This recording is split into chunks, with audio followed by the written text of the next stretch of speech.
বসন্ত আর ভালোবাসা দিবস ঘিরে বিভিন্ন জেলায় চাঙ্গা ফুলের বাজার। গত বছরের চেয়ে এবার দাম কম থাকায় খুশি ক্রেতারা।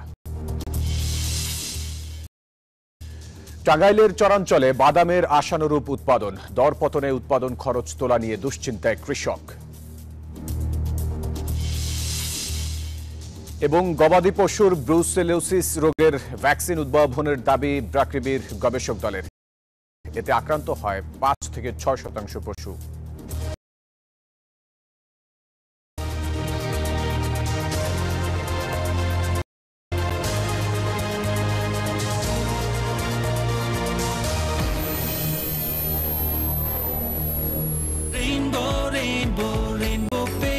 Rainbow Paints, the color of joy. দর্শক স্বাগত নিউজ 24 কৃষি সংবাদে। আপনাদের সাথে আছি আমি ফয়সাল মাহমুদ। দেখছিলেন সংবাদ শিরোনামগুলো। শব্দের আরেক নাম, একদম ইউনিক স্ট্রাকচারাল ডিজাইনের কসমিক ডোর। এর ওয়াল থিকনেস ও রিপ থিকনেস বেশি থাকা থেকে 50 বছরেরও বেশি। কসমিক ডোর নিশ্চিন্তে 50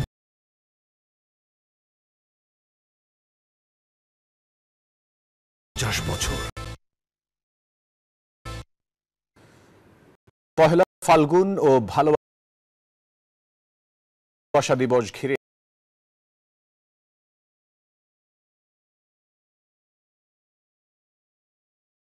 দেশের বিভিন্ন জেলায় জমজমাট ফুলের বাজার। সাধারণত প্রাকৃতিক কারণে বছরের শুরুর দিকে অধিকাংশ ফুলের আবাদ হয়। এখন সারা বছরই কম বেশি ফুল চাষ করে থাকেন কৃষকরা। এর মধ্যে বছর 2-3 মাস ভরা মৌসুম, বাকি সময়ে ঢিমে তালে বিক্রির পর বিক্রেতাদের চাওয়া থাকে নতুন বছরের শুরু থেকেই যেন চাঙ্গা থাকে ফুলের বাজার। আর ফেব্রুয়ারির শুরুতে এটি দাঁড়ায় জমজমাট অবস্থায়। পরপর বেশ কয়েকটি দিবসকে কেন্দ্র করে ফুলের চাহিদা থাকে তুঙ্গে। বাজার দাঁড়ায় কোটি কোটি টাকায়। ব্যবসায়ীরা জানান সবচেয়ে বেশি ফুল বিক্রি হয় 14 ও 21শে ফেব্রুয়ারি। এই 2 দিন ঘিরে আগে থেকেই নেওয়া হয় বাড়তি প্রস্তুতি। তবে 14ই ফেব্রুয়ারি বেশি চাহিদা থাকে গোলাপের, আর 21শে ফেব্রুয়ারি বেশি চাহিদা থাকে গাঁদা ফুলের। তবে ক্রেতারা বলছেন গত বছরের তুলনায় এবার দাম সহনীয় পর্যায়ে রয়েছে।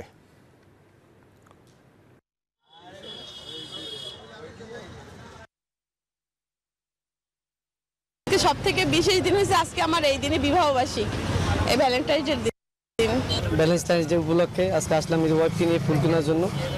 ফুল কিনে আসতে তারা সাজবে, সাজাবো, বিকেলে ঘোরাফেরা করবো। এই তো ভালোই লাগছে, ফুল কিনতে আসছি।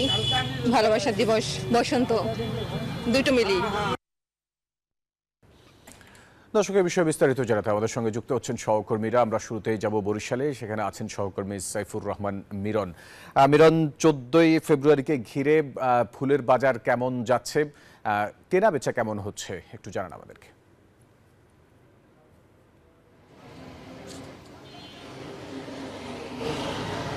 শুভেচ্ছা আপনাকে বসন্তের। আপনি জানতে চেয়েছেন যে ফুলের বাজার কেমন আজকে ভালোবাসা দিবস, এবং ভালোবাসা দিবস এবং বসন্তের কোনো বৈষম্য নেই। বৈষম্যহীন ভালোবাসা দিবসে আসছি, কিন্তু বেচা বিক্রি খুবই খারাপ।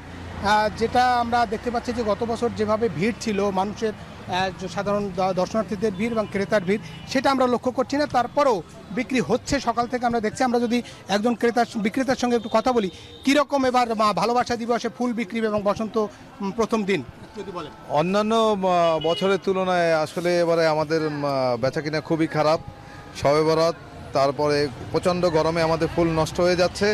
আমরা যা ফুল এনেছিলাম 50% ফুলই আমাদের ঝরে যাচ্ছে। ক্রেতা নেই বললেই চলে। এখন এই অবস্থা চলতেছে, মানে ওভারঅল আমাদের ব্যবসা অনেক ক্ষতি হয়ে গেছে। যেটা দিয়ে আমরা সারা বছর পুষিয়ে নিতাম এই বিভিন্ন দিবসে, এবারে আমাদের অনেক সমস্যা তৈরি হচ্ছে এর জন্য।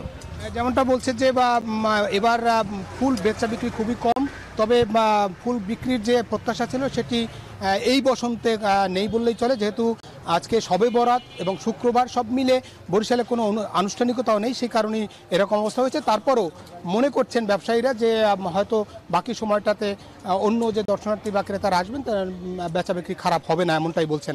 এই ছিল আমার কাছে বরিশালে ভালোবাসা দিবস এবং বসন্ত অর্থাৎ ফাল্গুনের প্রথম দিনে বরিশালে ফুল বেচা বিক্রির খবর। একই খবর জানতে যাব বগুড়াতে, সেখানে আছে আমাদের সহকর্মী বাবু।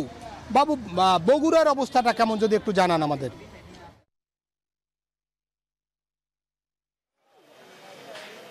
মেরন, আপনাকে শুভেচ্ছা। বগুড়ার অবস্থা বরিশালের মতোই, সকাল থেকে তেমন বেচা কেনা নেই। বগুড়া শহরের এই শহীদ খোকন মার্কের পাশে যে ফুল মার্কেট, সেখানে 17টি দোকান রয়েছে।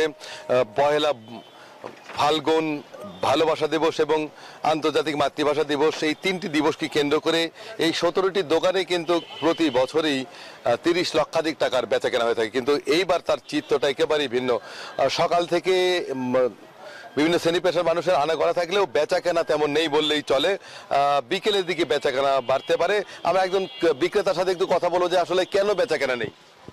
বেচা কেনা নেই আসলে পবিত্র শবে বরাতের রাত আজকে মুসলিম বিশ্বের, এটা ধর্মীয় অনুসারে, সেই জন্য অনেকেই আসেনি, অনেকেই বের হয়নি। উনি জানালেন আসলে শুক্রবার ছুটির দিন, স্কুল কলেজ বন্ধ আর শবে বরাত, যার কারণে অনেকের আনাগোনা নেই। তরুণেরা বিশেষ করে এই দোকানগুলোতে ভিড় করত।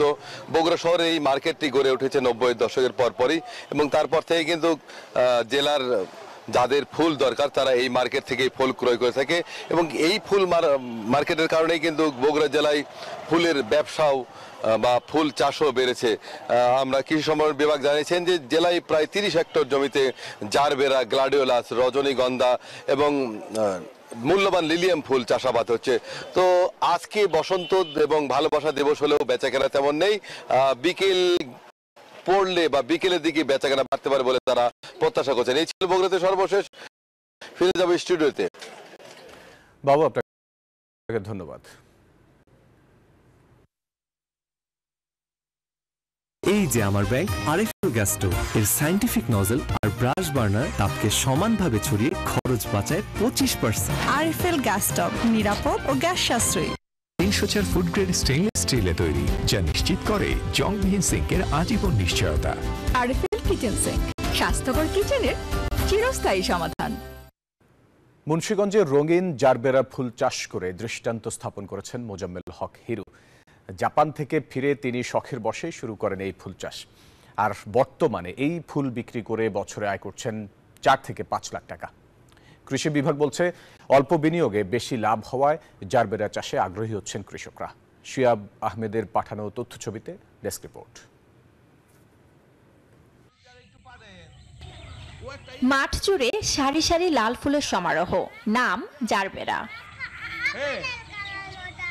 উদ্যোক্তা মোজাম্মেল হক হিরো প্রবাস জীবনের ইতি টেনে শখের বসে শুরু করেন ফুল চাষ। এরপরই বদলে যায় তার জীবনের গল্প। টঙ্গীবাড়ি উপজেলার পুরাপাড়া এলাকায় 20 বছর ধরে জারবেরা চাষ করে সফল এই কৃষক। প্রথম দিকে লোকসানও হয় বড় অঙ্কের, তবু হাল ছাড়েননি হিরো। প্রায় 1 একর জমিতে এবছর জারবেরা চাষ করছেন হিরো। প্রতি মৌসুমে একটি গাছ থেকে ফুল পাওয়া যায় 200টি পর্যন্ত। উৎপাদন খরচ মিটিয়ে ফুল প্রতি আয় হয় 2 থেকে 5 টাকা পর্যন্ত। ভালোবাসা দিবস সহ বিশেষ দিনগুলোতে বেড়ে যায় চাহিদা। গোলাপের পাশাপাশি বাজারে চড়া দামে বিক্রি হয় জারবেরা। আমি অন্যান্য চাষ না করে ফুলের চাষটা করতেছি, কারণ ফুল চাষটা একটু লাভজনক। এই চাষটা অন্যান্য মানুষও করতে পারে, এরও লাভবান হবে। প্রায় প্রতিদিনই দূর দূরান্ত থেকে আসেন দর্শনার্থীরা। অল্প বিনিয়োগে বেশি লাভের আশায় অনেকেই ঝুঁকছেন জারবেরা চাষে। এই ফুলের চাষ করে অনেক লাভবান হইতেছে এবং অনেক কর্মচারী করতেছে, অনেক চাষাবাদ করতেছে। ফুল চাষে কোনো লস নাই, ফুল চাষের মধ্যে লাভের অংশটাই বেশি। পানি দেওয়া লাগে 2 দিন 4 দিন পর পর, 2 মাস পর সার দেওয়া লাগে, আবার ওষুধ দেওয়া লাগে। অর্থনৈতিক ঝুঁকি কম থাকায় কৃষকদের ফুল চাষের আহ্বান জানিয়েছেন কৃষি বিভাগ। আমরা এই বিষয়টা দেখছি যে ওনার সাথে সাথে যদি আরো কিছু লোক এই ব্যবসায় চলে আসে, তাহলে হয়তো তারা আর্থিকভাবে আরো একটু আসলে লাভবান হতে পারবে। মায়াবতী বিদেশিনী, রূপকুমারী সহ নানা নামে ডাকা হয় জারবেরাকে। সৌন্দর্য বিবেচনায় বিশ্বে গোলাপ, কার্নেশন, চন্দ্রমল্লিকা ও টিউলিপের পর 5ম স্থানে রয়েছে জারবেরা। Desk report, news 24। যে কোনো স্থাপনার বৈদ্যুতিক সংযোগকে রাখে নিরাপদ। এর স্কিন কোটেড ইনসুলেশন সম্পূর্ণ ফায়ার রিটার্ডেন্ট, তাই বিজলি কেবলস নিজেই নিজেকে নেভায়। বিজলি কেবলস, নিরাপদ আজীবন। কৃষি সংবাদে সময় হলো একটা বিরতি, ফিরছি আরো খবর নিয়ে, সাথে থাকুন।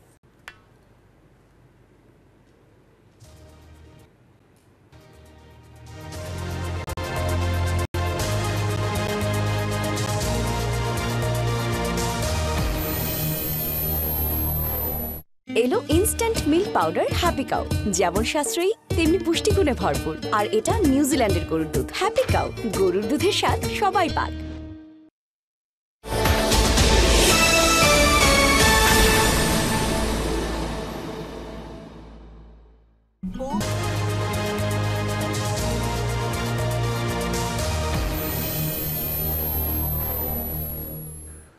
আবার স্বাগত কৃষি সংবাদে।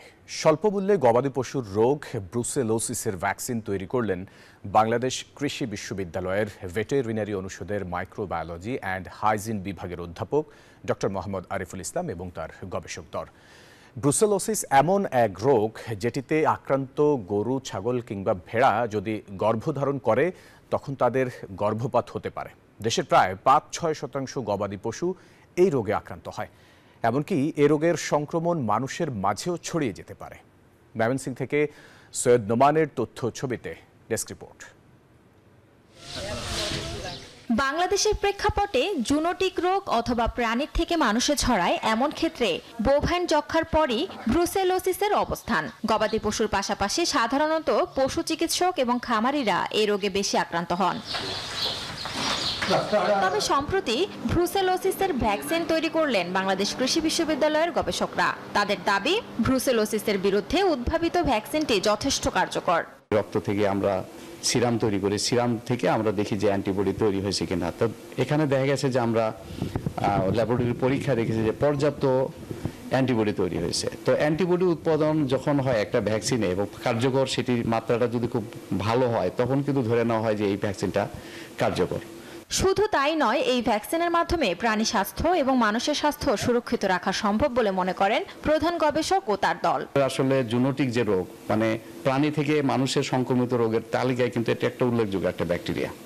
এটাকে বলা হয় দ্বিতীয় গুরুত্বপূর্ণ টিউবারকুলোসিসের পরে। এই ভ্যাকসিনের মাধ্যমে কিন্তু এই জনস্বাস্থ্য এবং প্রাণী স্বাস্থ্য দুটোকেই মানে করা সম্ভব, সুরক্ষা প্রদান করা সম্ভব। এটা আসলে ট্রিটমেন্টটা মানে অনেক দীর্ঘমেয়াদী ট্রিটমেন্ট। দেখা যায় 3টা অ্যান্টিবায়োটিকের কম্বিনেশনে ট্রিটমেন্টটা করতে হয়। তা আমরা যদি এই ব্রুসেলোসিস থেকে জনস্বাস্থ্যটাকে আমরা রক্ষা পেতে চাই, তাহলে আমাদের গবাদি পশু থেকে আসলে কন্ট্রোল করতে হবে আর কি। গবেষকরা জানান, ভ্যাকসিনের ফর্মুলা তৈরি আছে, তবে বাণিজ্যিকভাবে উৎপাদন করা হয়নি। পর্যাপ্ত ফান্ডিং এবং সরকারি পৃষ্ঠপোষকতা পেলে এর বাণিজ্যিক উৎপাদন সম্ভব। Desk report, news 24। গাড়িটা আমার প্রেজেন্ট, আমার ফিউচার, আমার হ্যাপি লাইফ। আইডিএলসি আমার ফাইন্যান্সিয়াল পার্টনার বলেই কার লোন আমার কাছে লাইফ ইনভেস্টমেন্ট। শীতকালীন সবজির ভরা মৌসুমে কাঙ্ক্ষিত মূল্য পাচ্ছেন না কৃষকরা। দর্শকের বিষয়ে বিস্তারিত জানাতে শেরপুর থেকে যুক্ত হচ্ছেন সহকর্মী জুবাইদুল ইসলাম। জুবাইদুল, সবজির দাম কেন পাচ্ছেন না কৃষকরা, কি বলছেন তারা?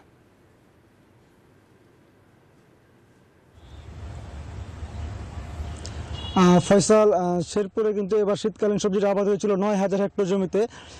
কৃষকরা কিন্তু ফুলকপি, বাঁধাকপি, বেগুন, টমেটো, সিম সহ নানা প্রকারের সবজির আবাদ করেছিলেন এবং তারা আশা করেছিলেন যে তারা বেশ ভালো মূল্য পাবেন। এবার কিন্তু আবহাওয়া অনুকূল থাকায় ফলনও বেশ ভালো হয়েছিল। তবে যখন তারা এই সবজিগুলো বাজারে বিক্রি করতে যাচ্ছেন তখন কিন্তু তারা কাঙ্ক্ষিত মূল্য পাচ্ছেন না। আমরা কৃষকদের সাথে কথা বলছি, জানতে পেরেছি যে ফুলকপি, বাঁধাকপি কিন্তু 2-3 টাকা পিস দরে বিক্রি হচ্ছে এবং সিম, টমেটো, বেগুন এগুলো কিন্তু 5 থেকে 60 টাকা কেজি কৃষক পর্যায়ে বিক্রি হচ্ছে। আমরা একটু কথা বলতে চাই কৃষকের সঙ্গে যে আপনি কি আবাদ করেছেন এবং বিক্রির দর কিরকম? আমি এখন এই ফুলকপি, বাঁধাকপি। জুবাইদুল, আপনাকে ধন্যবাদ আমাদের সাথে যুক্ত হওয়ার জন্য। দর্শক, এই ছিল নিউজ 24 কৃষি সংবাদের সাথে থাকার ধন্যবাদ সবাইকে।